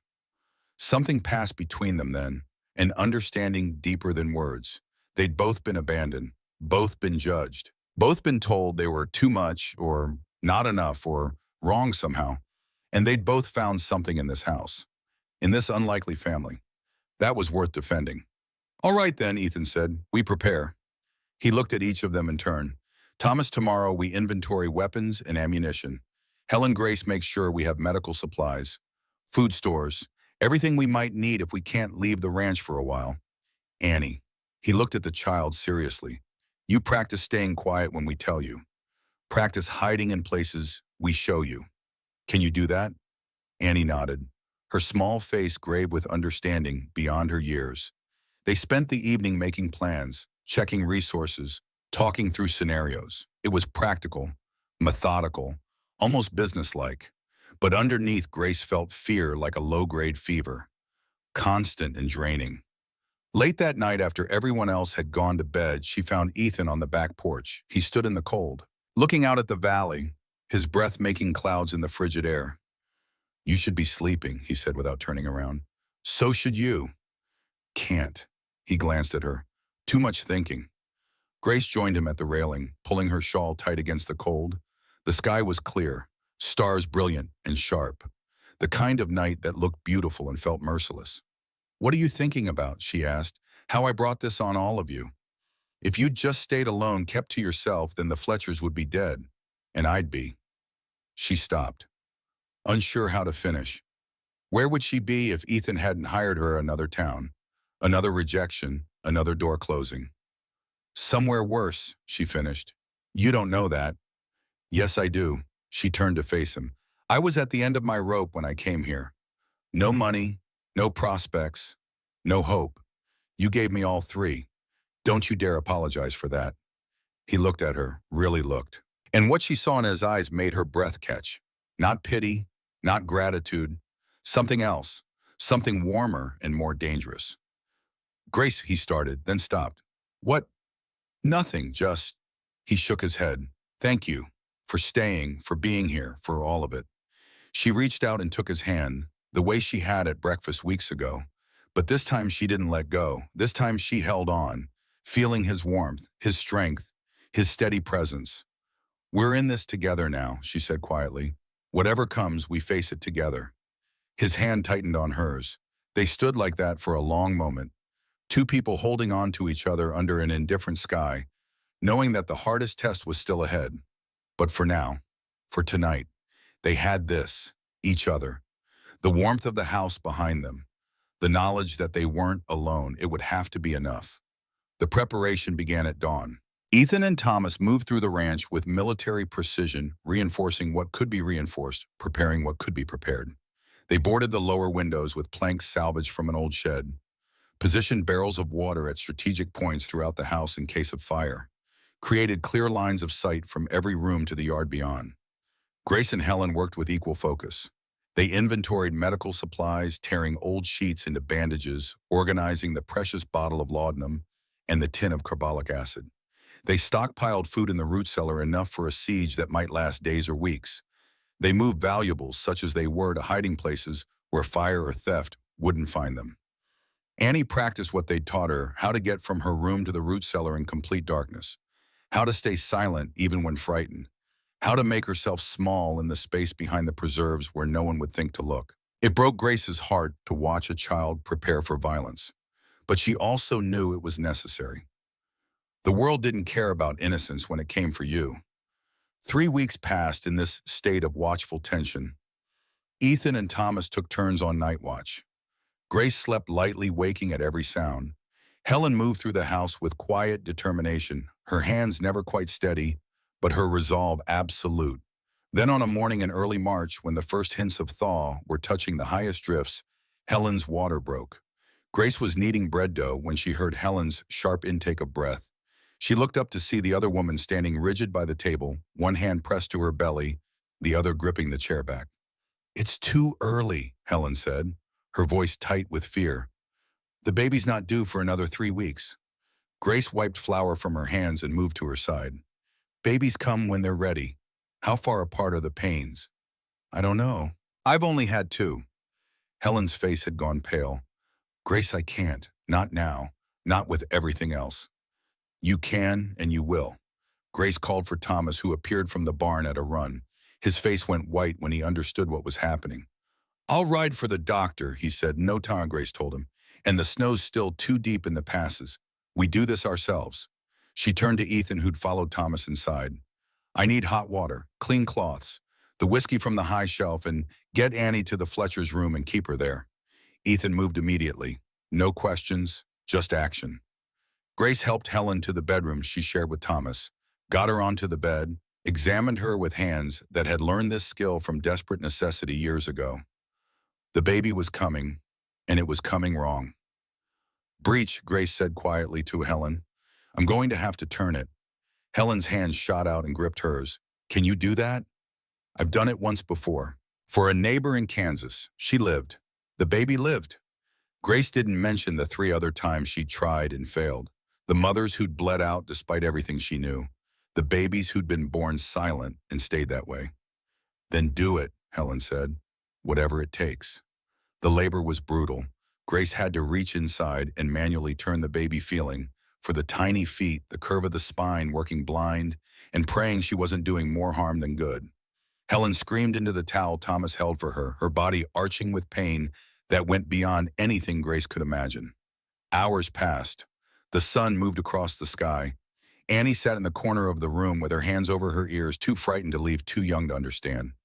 Ethan stood in the doorway, his face gray, clearly fighting memories of another birth, another woman's screams, another outcome he couldn't control. Get out, Grace told him without looking up. This isn't that. I need you clear-headed if things go wrong, so go. He went. Finally, just as Grace was starting to think they'd lose both mother and child, the baby turned. She felt it happen, that shift from impossible to merely difficult. Positioned her hands, told Helen to push. The baby came out screaming, angry and alive and perfect. A boy, Grace said, her voice shaking with relief. You have a son. But her relief was short-lived. Helen wasn't responding. Her eyes had rolled back. Blood was soaking the sheets, far too much blood. Grace's hands moved on their own, packing the wound, forcing herbal tea past Helen's lips, praying to a God she'd stopped believing in years ago. Don't you dare, she whispered. Don't you dare leave that little girl without a mother. Don't you dare make me tell Thomas I couldn't save you. For long minutes, Helen didn't move. The baby cried in Thomas's arms. Annie sobbed in the corner. And Grace worked with hands that were slick with blood and shaking with exhaustion. Then Helen's eyes opened. My baby, she whispered. Perfect. Grace said, tears streaming down her face. He's perfect. They named him William Thomas Fletcher. He had his mother's dark hair and his father's long fingers and lungs that could wake the dead. For 3 days, Grace barely left Helen's side, making sure the bleeding had truly stopped. That fever didn't set in. That strength returned to limbs that had been pushed to their absolute limit. Ethan brought her food she barely touched. Coffee she drank cold. On the second night, he found her asleep in the chair beside Helen's bed and carried her to her own room without waking her. When she woke the next morning in her own bed, she found a note on her bedside table in Ethan's rough handwriting. You saved 2 lives yesterday. Thank you. Grace folded the note and put it in the tin box where she kept her mother's picture. The only other thing she'd saved from her old life. By the time Helen was strong enough to leave her bed, spring was touching the valley. The snow had begun its retreat, revealing brown grass and muddy paths and the promise of warmer days ahead. One morning, Thomas came to Ethan with a request. I need to be gone for a few days, maybe a week. Ethan looked up from the harness he was mending. Where the other homesteads, the family's bridger's been squeezing. Thomas's hands twisted his hat. We can't fight him alone, but if we organize, if we show him he's not just dealing with one ranch, but a whole valley full of people who've had enough. It's dangerous, Ethan said. If Bridger finds out what you're doing, he's going to move against us anyway. You know that. At least this way we have a chance. Ethan was quiet for a long moment. You have a newborn son, a wife who nearly died a week ago. I know. That's why I have to do this. I won't raise William in a valley controlled by men like Bridger. I won't teach him that bullies win if you just keep your head down. Ethan nodded slowly. How many families are you thinking? I've made a list, 12 homesteads within a day's ride, all of them with stories like ours. I've been writing letters through the winter, building connections. Now I need to meet them face to face. And if they say no, then we fight alone, but at least we tried. That night at supper, Thomas told the whole family his plan. Helen's face was white, but she didn't argue. Annie asked if her papa would be safe. Thomas said he'd be as safe as he could be. Grace watched Ethan across the table and saw the war in his eyes. The part of him that wanted to forbid it to keep everyone close and protected, and the part that knew some battles required risk. I'll go with you, Ethan said finally. No. Thomas shook his head. Someone needs to stay here. Protect the ranch. Protect them. He gestured to the women and children. This is my fight to start. You'll finish it when the time comes. Ethan looked like he wanted to argue, but Grace spoke up. Let him go. We'll be fine here. Ethan turned to her. You can't know that. No, but I know we can't win by hiding. And I know Thomas is right. We need allies. She met his eyes steadily. Let him try. Thomas left the next morning before dawn. Grace stood on the porch and watched him ride north, following the trails that connected one struggling homestead to another. He's a brave man, Ethan said from behind her. So are you. I'm terrified. It was the first time she'd heard him admit fear so plainly. So am I. But being terrified and doing it anyway, that's the definition of brave. He moved to stand beside her, their shoulders almost touching. If something happens while he's gone, if Bridger comes, then we handle it. Grace, Wisham. Ethan, she turned to face him. We've been preparing for this. We're as ready as we can be. Stop borrowing trouble. I can't lose this, he said quietly. This family, this home, you, I can't. The words hung between them, heavy with meaning. You won't, Grace said, even though she couldn't promise that, even though they both knew how quickly everything could be taken away. He reached up and touched her face, just his fingers against her cheek, gentle and deliberate. When this is over, he said, when we're safe, I need to tell you something. Tell me now. No, not while we're afraid, not while everything's uncertain. When we can breathe again. Grace covered his hand with hers. Then we'll make sure there's an after. The days that followed were strange. Waiting days. Helen was up and moving now, William strapped to her chest in a sling Grace had sewn. Annie helped with chores with the seriousness of someone twice her age. And Grace moved through her work with a constant awareness of the horizon, watching for riders who might bring either salvation or destruction. On the 5th day, Grace realized she'd missed her monthly courses. She was hanging laundry in the weak March sun when the thought struck her with enough force to make her sit down hard on the porch steps. She'd been so focused on Helen's pregnancy, on the coming confrontation, on simply surviving each day, that she hadn't paid attention to her own body. But now, counting back, she realized it had been more than 6 weeks since her last bleeding. And there had been that night, 3 weeks ago, when Ethan had found her crying in the kitchen over nothing and everything, when he'd held her, and when holding had become kissing, and kissing had become stumbling to his room, and then Grace put her head in her hands. She couldn't be pregnant. Not now, not with everything else bearing down on them. But her body didn't care about timing. Helen found her there 20 minutes later, still sitting on the steps, staring at nothing.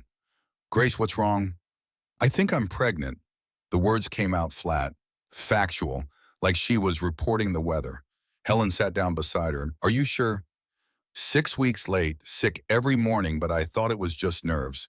And I'm never late. Does Ethan know? No, and I can't tell him. Not now, not with Thomas gone and Bridger circling and everything about to.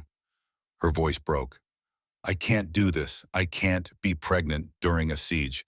I can't bring a child into this. Helen took her hand. You can, because you don't have a choice. Life doesn't wait for perfect timing. What if something happens? What if I lose the baby like Emma did? What if Ethan? What if you both survive and have a beautiful child and live to be old and gray? Helen squeezed her hand. You can't borrow every possible disaster. You'll go mad. Grace laughed. It came out bitter. I think I'm already mad. I married a stranger through a newspaper advertisement. I'm living on a ranch that's about to be attacked. I'm pregnant with a child that might never be born. This is insanity. This is life, Helen corrected. Messy and terrifying and beautiful all at once. She stood and pulled Grace up with her. Come inside. Eat something. Rest. And when you're ready, you'll tell Ethan. But only when you are ready. That night, Grace lay in her bed and stared at the ceiling. Her hand rested on her still flat belly, imagining the tiny life beginning there. A child who would be half her and half Ethan, who would never know what it meant to be called too or not enough, who would grow up loved and wanted and free, if they survived. Thomas returned on the seventh day. He came riding up the valley road at dusk with two other men beside him, and behind them, spread out in a loose formation, were more riders. Grace counted 12, then 15, then 20. By the time they reached the ranch yard, there were 32 families represented, men and women both, some with children, all of them with the same hard-eyed determination. Thomas dismounted and walked to where Ethan stood on the porch. This is everyone who said yes. There are 5 more who wanted to come but couldn't leave their places. But they'll send help if they can. Ethan looked at the gathering, his face unreadable. You did it. We did it. Together. Thomas turned to address the crowd. You all know why we're here. Samuel Bridger has been bleeding this valley dry for years, taking land that isn't his, trapping families in debt they can't escape, using the law as a weapon against anyone who stands against him. Heads nodded, murmurs of agreement. Well, we're done. Done being picked off one by one. Done being afraid. Ethan Blackwood stood up to him. The Fletchers stood with him. And now we all stand together. An older man stepped forward. What's the plan, Thomas? Simple. When Bridger comes, and he will come, we'll be ready. I've set up a signal system. Fire on the ridge means trouble. When you see it, you ride here, fast as you can. We surround his men, show him he's not dealing with isolated families anymore, but an organized resistance. And if he doesn't come, someone asked, then we've still built something, Ethan said. A community that looks out for its own. That's worth having either way. The families dispersed to their homes as darkness fell, but the sense of purpose they'd brought lingered like smoke. That night, Grace told Ethan about the baby. They were alone in the kitchen cleaning up after the evening meal. Helen had taken Annie and William upstairs. Thomas was checking the barn one last time. Grace set down the dish she'd been washing and turned to face him. I'm pregnant. Ethan froze, the towel hanging from his hand. You're sure? Yes. A dozen emotions crossed his face too fast to name. Then he was moving, crossing the kitchen, pulling her into his arms. Grace. His voice broke on her name. I'm terrified, she said into his chest. Emma died in childbirth. What if? You're not Emma. He pulled back to look at her. You're stronger than she was, tougher. You delivered Helen's baby. You'll survive your own. You can't know that. No, but I believe it, and I need you to believe it too. His hands framed her face. This child? Our child, I want this. More than I thought I could want anything after Rose. Even with everything else happening. Especially because of everything else happening. This baby is proof that life continues, that hope exists, that we're not just surviving, we're living. He kissed her then, gentle and reverent. We're going to win this, he said against her lips, and then we're going to raise our child in a valley that's free. I promise you that. Grace wanted to believe him. She tried to believe him. But 3 days later, the torches appeared on the ridge. It was past midnight when Ethan on watch saw them. 20 points of light against the darkness, moving down toward the valley in a coordinated line. He rang the bell they'd installed on the porch, the signal they'd practiced. Grace woke instantly, dressed in the dark, found Helen already up, William in her arms, Annie's hand in hers. The cellar, Grace said. Now seeing him. I can fight, Helen protested. You can protect your children. That's what we need you to do. Thomas appeared already armed. He kissed his wife quickly, touched his son's head, squeezed his daughter's shoulder. I love you, all of you. Remember that. Come back to us, Helen said. I will. Grace helped them down to the root cellar. Showed Annie the space behind the preserves where she'd practiced hiding, made sure they had water and food and blankets. Don't come out until one of us comes for you, Grace said, no matter what you hear. Then she climbed back up and took her position at the back window. Rifle in hand, heart pounding so hard she thought it might break her ribs. Ethan was at the front window, Thomas at the side, 3 of them against 20, until the signal fires were answered. The riders circled the house slowly, deliberately, their torches turning the night into something from a fever dream. Then Samuel Bridger's voice cut through the darkness. Blackwood, this is your last chance. Send out the women and children. We're here to rescue them from your tyranny. Ethan's answer was to fire a shot over their heads. The siege had begun. The battle that followed was chaos. Gunfire cracked through the night. Glass shattered. Men shouted. Horses screamed. Grace fired when she had a target loaded, when she didn't try not to think about the life growing inside her or what a stray bullet might do. Thomas hit 2 men. Ethan hit 3. Grace's shots went wide, but they kept Bridger's men from advancing. Then Bridger ordered his men to throw torches. One landed on the porch, another on the roof of the barn. Ethan ran out to pull the horses to safety, and one of Bridger's men shot him. The bullet took him in the shoulder, spinning him around, dropping him to his knees. Grace screamed and ran out without thinking. Thomas laid down covering fire while she dragged Ethan back inside. Blood soaked his shirt. His face was white. "I'm fine," he gasped. "Just a shoulder." But he wasn't fine. The bleeding was bad. Grace packed the wound as best she could while Thomas held off their attackers alone. Then Grace did something she'd never thought herself capable of. She walked out onto the porch with the shotgun. 20 armed men on horseback faced one pregnant woman with a gun. The shooting stopped. "Listen to me," Grace called into the silence. "You're attacking a pregnant woman, a newborn baby, and a little girl. Is this who you are?" Some of the men shifted uncomfortably. Helen emerged from the cellar despite Grace's orders, William in her arms. "My husband organized you into a community," she called. "He tried to save you from Bridger's greed, and this is how you repay him." Then Annie stepped out, small and terrified, but standing straight. "Please don't hurt us. We just want to live here." The image was powerful. 3 women, a baby, and a child against an army, and it might have worked. But then thunder rolled across the valley. Not storm thunder. Hoofbeats, dozens of them. Thomas's 32 families arrived in a wave, surrounding Bridger's men, outnumbering them 3-1. And at their head rode a man in a federal marshal's badge. "Samuel Bridger," the marshal called. "You're under arrest for mail fraud, extortion, arson, and attempted murder." Bridger sat his horse torch in hand and for the first time looked uncertain. "You can't prove any of that. I have testimony from 15 families, forged documents, witnesses to tonight's attack, and a very interesting set of records from the Territorial Land Office showing systematic fraud going back 5 years. The marshal gestured to his deputies. "Take him." As they moved forward, Bridger saw Annie, and something broke in his face. "Mary," he whispered, then louder, anguished. "Mary!"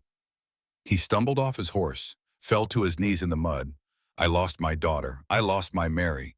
I thought if I controlled everything, if I owned the whole valley, I could stop the pain. But it just grew.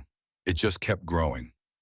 He was weeping now, this man who'd terrorized a valley, reduced to sobs by the sight of a blonde child who reminded him of what he'd lost. Grace felt something twist in her chest. Not pity exactly, but recognition. Grief had broken him the same way it had almost broken Ethan. The only difference was what they'd chosen to do with that brokenness. The deputies led Bridger away. The crowd began to disperse, and Grace ran back inside to where Ethan sat propped against the wall, bleeding and pale but alive. "You did it," he said. "You magnificent, terrifying woman. You walked out there pregnant and faced down an army. I did what I had to do. I love you." The words fell between them like stones into still water. Grace's hands stilled on the bandage she was tying. "What? I love you. I should have said it weeks ago, months ago, but I was afraid, and I'm done being afraid." He reached up and touched her face with his good hand. "I love you, Grace Whitmore. I love your strength and your stubbornness and the way you refuse to apologize for taking up space. I love how you saved Helen and turned my house into a home and stood on that porch with a shotgun like some avenging angel." His thumb traced her cheekbone. "Marry me. Really marry me. Not a contract, not a transaction, but a real marriage. With love and partnership and all the messy, terrifying, beautiful things that come with it. Grace was crying now. We're already married. We're legally bound, but I want more than that. I want you to choose me. Not because you're desperate, not because you have nowhere else to go, but because you want to, because you love me too. I do love you, Grace said through her tears. I've loved you since you killed that rattlesnake. Maybe before. Is that a yes? That's a yes, you damn fool. Now hold still so I can finish bandaging you before you bleed to death and leave me a widow. Ethan laughed, then winced as the movement pulled his wound. Spring arrived in the Bitterroot Valley like a benediction. Snow melted from the high country. Wildflowers burst across the meadows. The air warmed, carrying the scent of new grass and possibility. The Fletchers built a cabin on the eastern edge of Ethan's property, close enough to be neighbors, but far enough to have privacy. Thomas and Ethan worked side by side, falling into the easy partnership of men who'd fought together and survived. Helen and Grace turned the ranch house into something vibrant and alive. Curtains in the windows, rugs on the floors, laughter echoing through rooms that had been silent tombs. Annie bloomed like the wildflowers, running through the fields with a freedom she'd never known in the cramped soddy, playing with the carved animals from Rose's room that Ethan had finally brought down from upstairs. Grace's belly grew round with their child. She sewed tiny clothes from fabric Ethan bought on trips to town, made a cradle from the wood Thomas planed smooth, prepared for a life she'd never thought she'd have. On a September morning when the cottonwoods were just starting to turn gold, Grace went into labor. It was nothing like Helen's traumatic birth. The baby was positioned right. The labor progressed normally. Grace was strong and healthy and determined. But Ethan was terrified. He paced outside the bedroom like a caged animal while Helen attended Grace and said, remembering Emma's screams, the blood, the silence that had followed. Thomas finally grabbed him by the shoulders. She's not Emma. This isn't that day. Breathe. What if I lose her? Then you survive, like you did before, but you won't lose her. Grace is a fighter. You know that. 8 hours after it began, a baby's cry split the air. Helen opened the door, her face split in a smile. You have a daughter, and Grace wants you. Ethan stumbled into the room. Grace lay propped on pillows, sweaty and exhausted and radiant. In her arms was a tiny, red-faced, screaming baby. Emma Lily, Grace said, after both of them, so they're part of her. Ethan couldn't speak, could barely breathe. He reached out with a shaking hand and touched his daughter's downy head. She's perfect, he finally managed. She is. Grace looked up at him. We did it. We survived everything and we made this. Ethan sat on the edge of the bed and put his arms around both of them. His wife, his daughter, his family. Outside the valley spread golden in the autumn sun. 32 families who'd chosen to stand together were building a future free from tyranny. A community born from resistance was becoming something more, something lasting. And in that bedroom, in that house, in that valley, 3 people who'd all been broken in different ways had found a way to be whole. The years that followed were good years, not easy. Nothing about ranching was easy, but good. The Blackwood Fletcher Valley Cooperative was formed that first spring after the siege.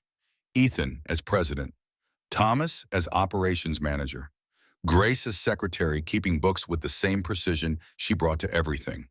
More families moved to the valley, fleeing situations like theirs in other places, seeking the community they'd heard about where people looked out for each other. A school was built.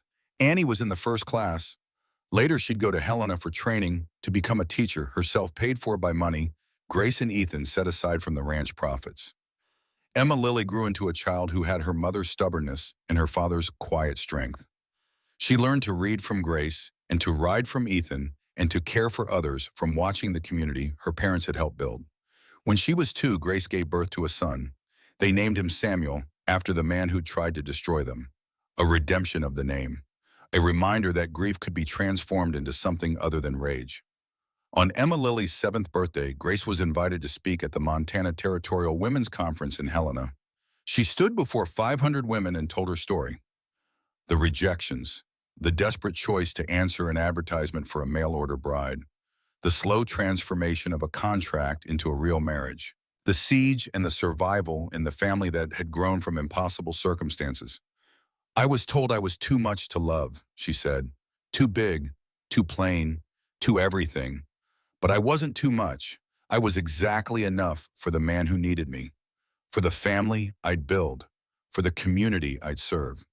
She paused. Don't let anyone tell you to shrink. Don't let anyone convince you that taking up space is wrong. You are exactly the right size for your life.